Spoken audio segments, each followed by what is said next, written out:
Trop stressé par la vie routinière? Envie de changer d'air dans une autre atmosphère? Où s'informer et se relaxer vont de pair? Vous avez de la chance car Maurice Communication lance à votre intention une émission intense. M'as-tu vu? Une émission encore jamais vue. Pour se sentir bien, il faut aussi des loisirs. C'est avoir du temps pour son passe-temps favori. Jouer une partie de bowling ou bien lire un très bon livre. Écouter de la bonne musique sur une émission qui déchire. Une émission qui permet de vivre et de ressentir un bon moment de plaisir. M'as-tu vu? Le journal télévisé et diversifié de l'école la plus qualifiée. M'as-tu vu? Un magazine informatif explicatif qui peut vous tenir attentif pendant tout le feu de l'action, avec des rubriques présentées par des étudiants de Maurice Communication. Une école unique, m'as-tu vu? Une émission encore jamais vue. Amis, chers internautes, c'est un plaisir pour moi de vous retrouver encore une fois sur le plateau M'as-tu vu pour vous apporter votre émission favorite. Je vous rappelle que vous avez en face de vous votre animateur Bradley Isaac. Comme vous pouvez le constater, aujourd'hui, je ne suis pas seul et j'ai l'honneur et le plaisir d'accueillir une très belle jeune femme à qui je dis salut Nerta, comment ça va? Salut Bradley, salut à tous les internautes qui nous regardent en ce moment. Ça va très bien. Ça se voit au visage. Alors, vous vous demandez pertinemment qui est Nerta.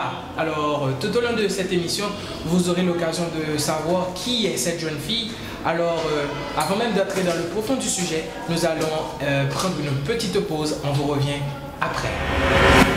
Vous avez un très bon CV et nous sommes très intéressés par votre candidature. Maintenant, si vous nous parliez un peu de vous. À vrai dire, comme vous le savez déjà, je suis Nathalie Laguerre, quelqu'un à ne pas rater. Courageuse, spacieuse, laborieuse, je suis une femme de caractère. Oui, mais mademoiselle... Attends, 1. J'ai beaucoup d'études. 2. Je connais mon métier. 4. Il n'y a pas deux comme moi. À vous maintenant. Et vous avez beaucoup étudié en plus. Vous devez être très doué. Mais non, je ne suis pas douée moi. Pas du tout. Qui vous a raconté ça? Quand j'achète, je paie toujours. Je ne suis pas douée. Mademoiselle, on vous rappelle. Elle a pourtant un bon CV. Madame Pierre, voyez-vous, réussir une carrière professionnelle, ce n'est pas seulement une question de bon CV et de vestimentaire. C'est plutôt et surtout une question de bonne communication. Puis il y a 3 ans de cela, j'étais comme Nathalie. Ah bon? Ah oui. Ce qui m'a guéri la bouche, c'est Maurice Communication.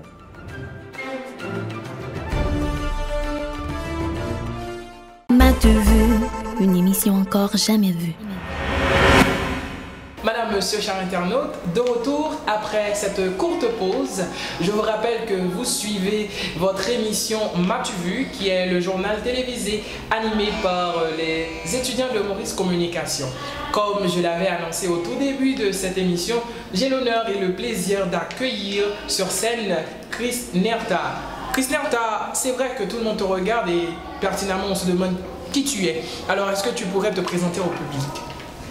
Bon, bien sûr, Bradley, qui je suis en fait. Je suis née d'une famille de 6 enfants. C'est une famille protestante. Et donc, vous pouvez voir que j'ai une grande responsabilité en tant qu'aînée. C'est sûr. Ok, j'ai fréquenté 2 écoles. Seulement 2 écoles. Et là maintenant, je suis étudiante en économie à la faculté de droit et des sciences économiques de Port-au-Prince, bientôt en 4e année, et également journaliste en herbe. J'étudie le journalisme à Maurice Communication et je vais bientôt terminer également. Très bien, Nerta. Avant même d'aller plus loin dans cette petite causerie, la causerie d'aujourd'hui, je me demande bien si tu n'as pas des gens auxquels tu aimerais faire un petit coucou aujourd'hui. Bon oui, bien sûr, surtout mes amis proches, il y a Olguine Desgentus.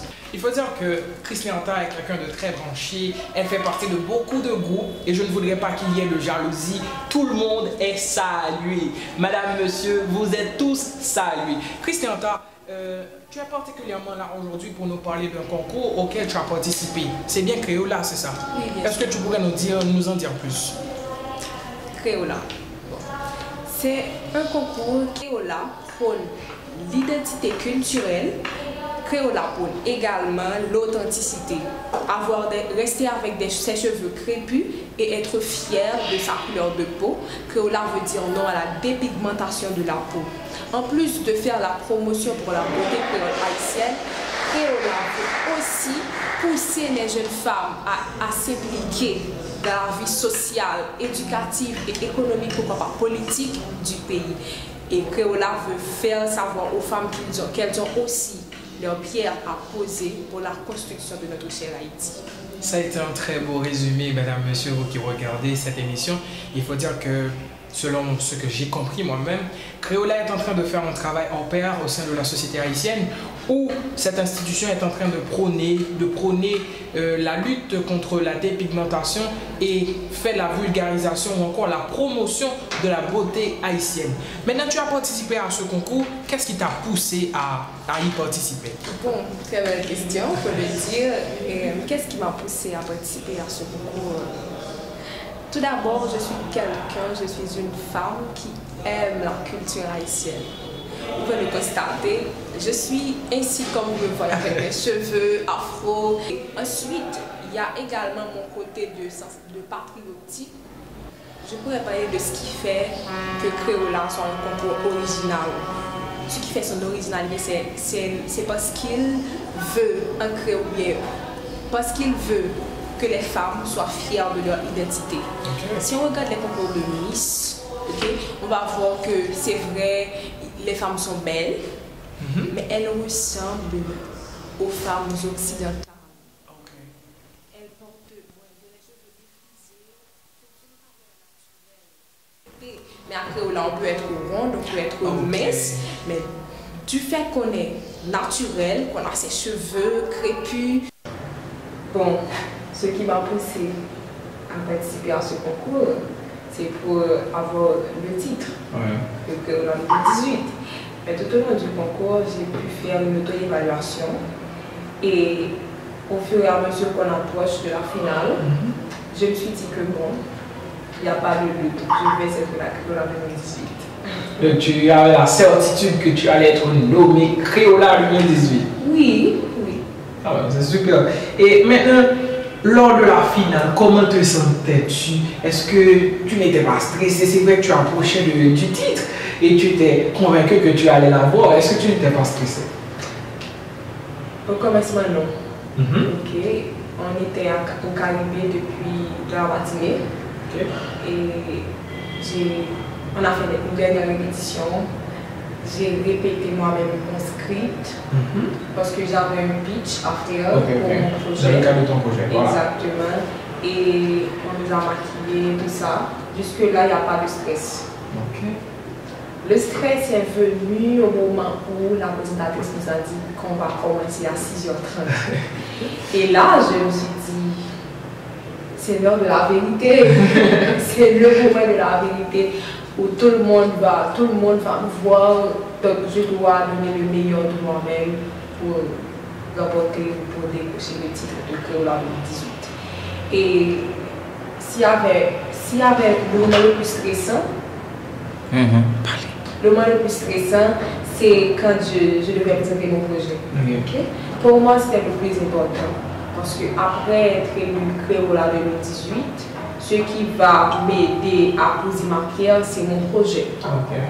Donc, c'était le moment le plus stressant pour moi. Et quand même, je peux dire que la prestation a été de taille et j'ai été satisfaite de moi-même à ce moment-là. Ok, maintenant, et en quelques mots, est-ce que tu pourrais nous présenter le projet brièvement? Bon, oui, mon projet, c'est d'implanter une bibliothèque à bon repos pour la commune de Croix-des-Bouquets. C'est un très bon projet. Premièrement, il y a ce manque de la zone, ok? Au niveau de la commune, il n'y a qu'une seule bibliothèque. Donc, à partir de mon projet, je vais faciliter l'accès au savoir, à l'information et à la culture.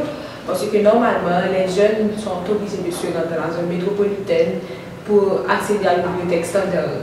Donc, avec mon projet, il n'y aura pas seulement un espace de lecture, il y aura aussi, je vais aussi valoriser la culture haïtienne, encadrer les talents de la zone et faciliter ou du moins oui, faciliter la recherche documentaire à travers le numérique également.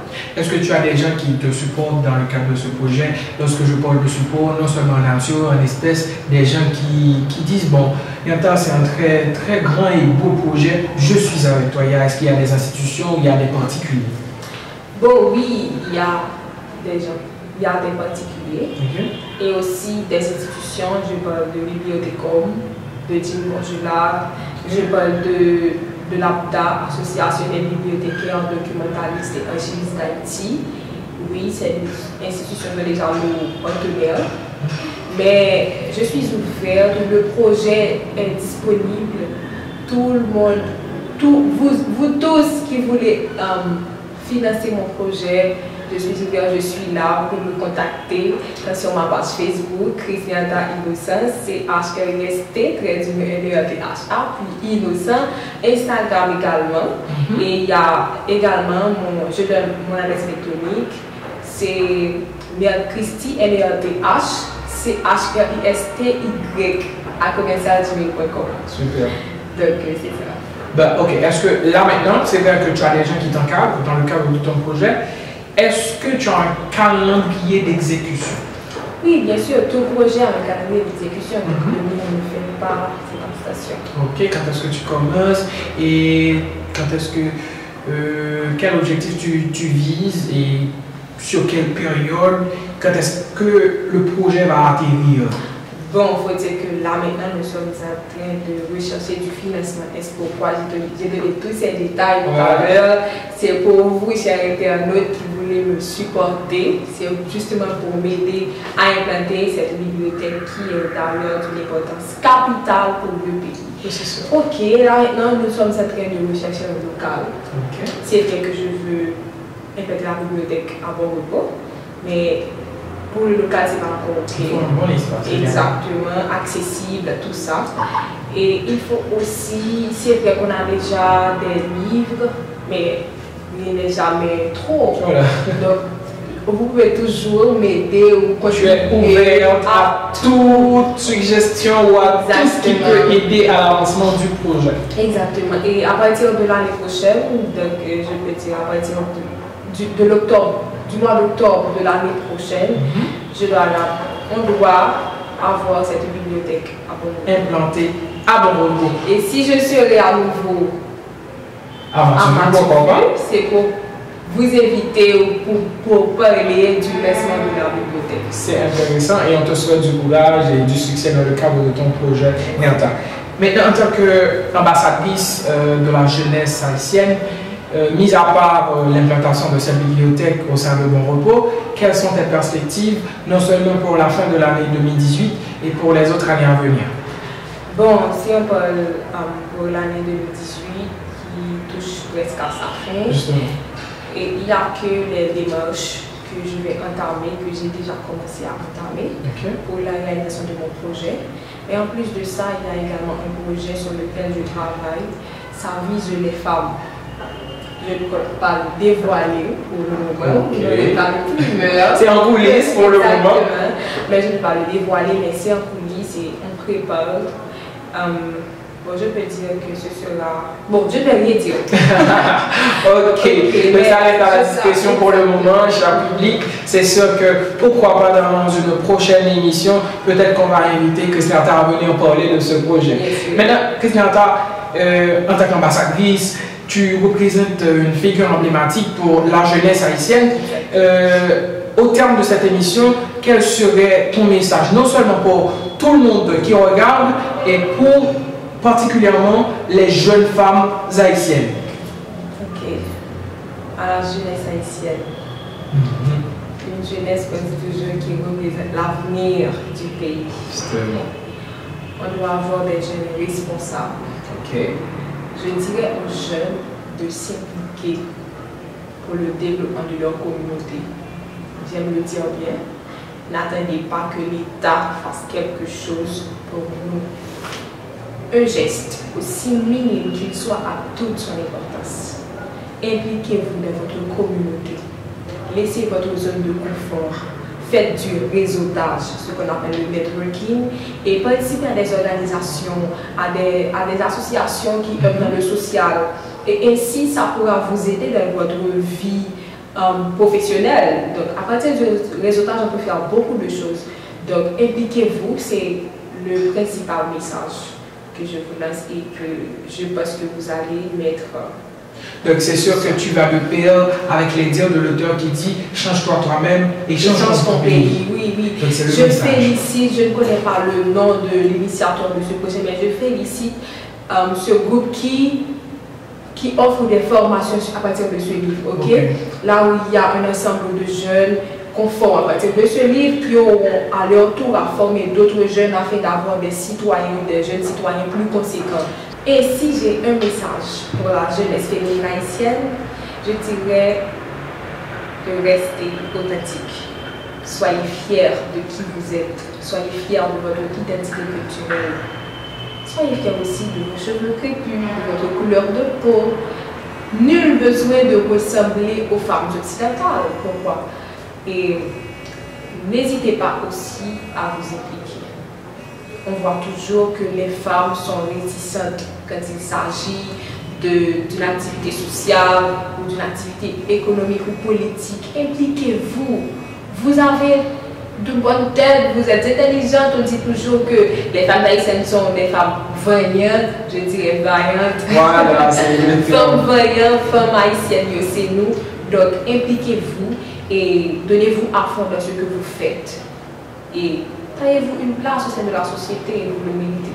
À vous qui regardez cette très belle émission, particulièrement les femmes sont mises à l'honneur aujourd'hui parce que je reçois sur le plateau Christ-Nerta Innocent qui est nommé Créola 2018.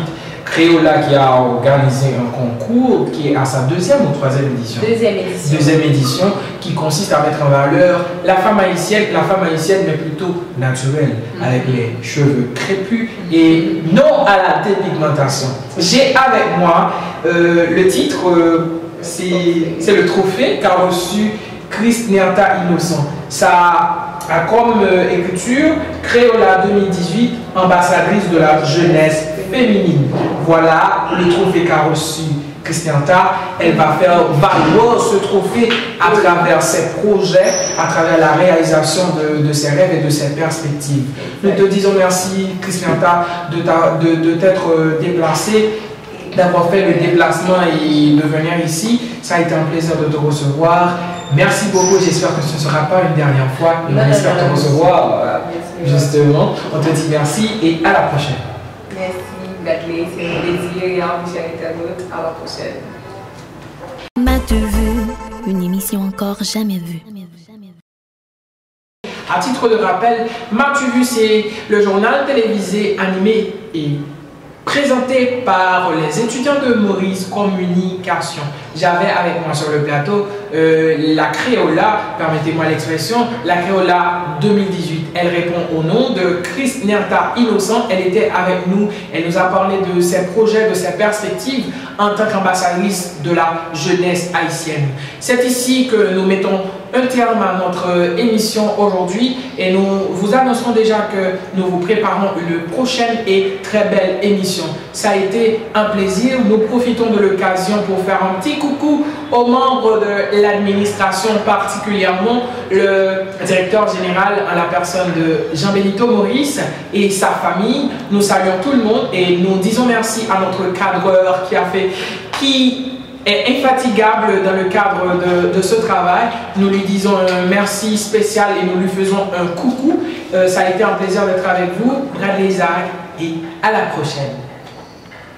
Pour se sentir bien, il faut aussi des loisirs, c'est avoir du temps pour son passe-temps favori. Jouer une partie de bowling ou bien lire un très bon livre, écouter de la bonne musique sur une émission qui déchire, une émission qui permet de vivre et de ressentir un bon moment de plaisir. M'as-tu vu, journal télévisé et diversifié de l'école la plus qualifiée. M'as-tu vu, un magazine informatif explicatif qui peut vous tenir attentif pendant tout le feu de l'action avec des rubriques présentées